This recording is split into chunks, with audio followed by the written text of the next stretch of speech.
Assalamualaikum warahmatullahi wabarakatuh. Di sini saya akan melanjutkan membahas materi, yaitu mengenai syarat pembuatan sumber belajar dan media pembelajaran orang dewasa.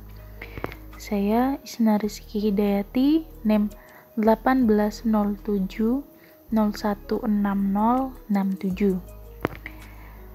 Nah, materi yang pertama yaitu adalah syarat pembuatan sumber belajar. Kemarin sudah dibahas mengenai klasifikasi sumber belajar, yaitu salah satunya seperti pengalaman. Nah, kira-kira syarat pembuatan sumber belajar orang dewasa seperti apa? Simak selanjutnya ya. Yang pertama yaitu adalah peserta sebagai sumber belajar. Peserta atau belajar ini merupakan bagian dari sumber belajar, di mana pada saat peserta melakukan pembelajaran berupa diskusi kelompok, bermain peran, dan curah pendapat, peserta juga dapat mendapatkan pengalaman atau pengetahuan baru yang mungkin belum pernah mereka ketahui. Contohnya, pada saat diskusi kelompok yang membahas suatu hal yang belum pernah mereka ketahui sebelumnya. Syarat yang kedua yaitu penekanan pada aplikasi praktis. Maksudnya di sini yaitu pengalaman baru yang didapatkan oleh pelajar ini harus dapat dimanfaatkan secara langsung dalam kehidupannya. Contohnya seperti melihat orang lain mengenai bagaimana cara sih mereka dalam menyikapi dengan bijak orang yang membencinya. Kemudian kita atau orang dewasa tersebut mempelajari hal tersebut dan mempraktikannya pada saat dihadapkan dalam situasi yang serupa. Jadi, pengalaman yang dimaksud tidak hanya pengalaman diri sendiri, namun juga dapat dipelajari dari pengalaman orang lain. Nah, syarat yang ketiga yaitu materi dirancang berdasarkan kondisi pelajar.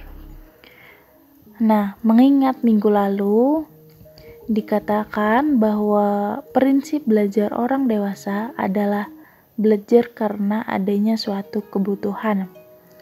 Jadi, dalam hal ini contohnya yaitu pada saat proses pembelajaran seperti diskusi kelompok atau curah pendapat, materi yang diajarkan atau didiskusikan harus sesuai dengan pengalaman dan kebutuhan peserta didik, sehingga hasil dari pembelajaran tersebut juga dapat langsung dipraktikkan oleh peserta didik di kehidupannya.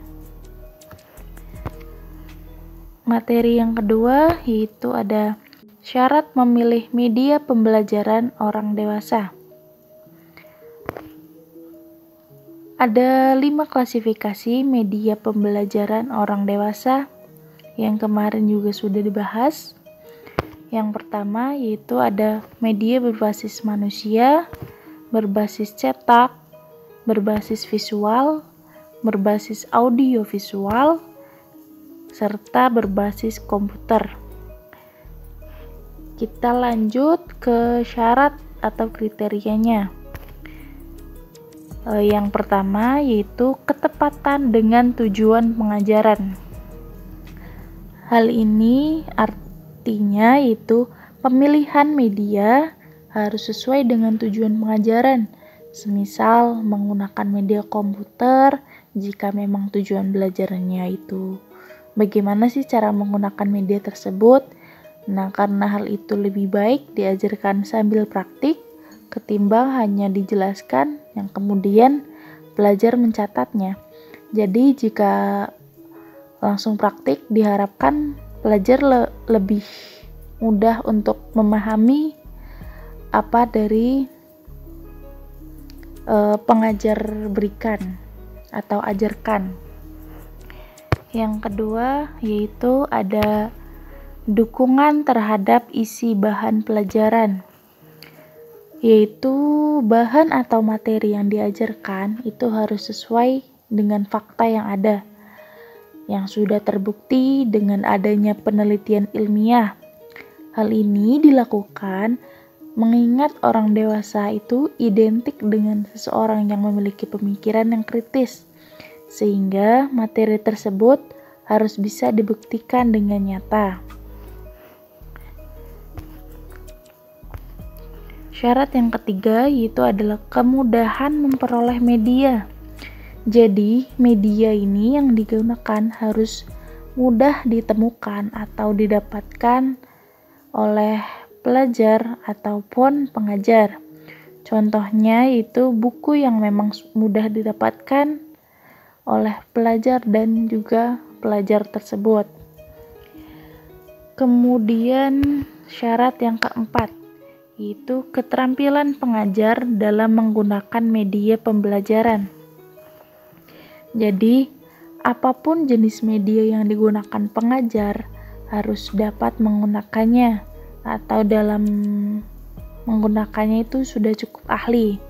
Hal ini agar pelajar dapat mendapatkan nilai dan manfaat dari penggunaan media tersebut pada saat pembelajaran berlangsung.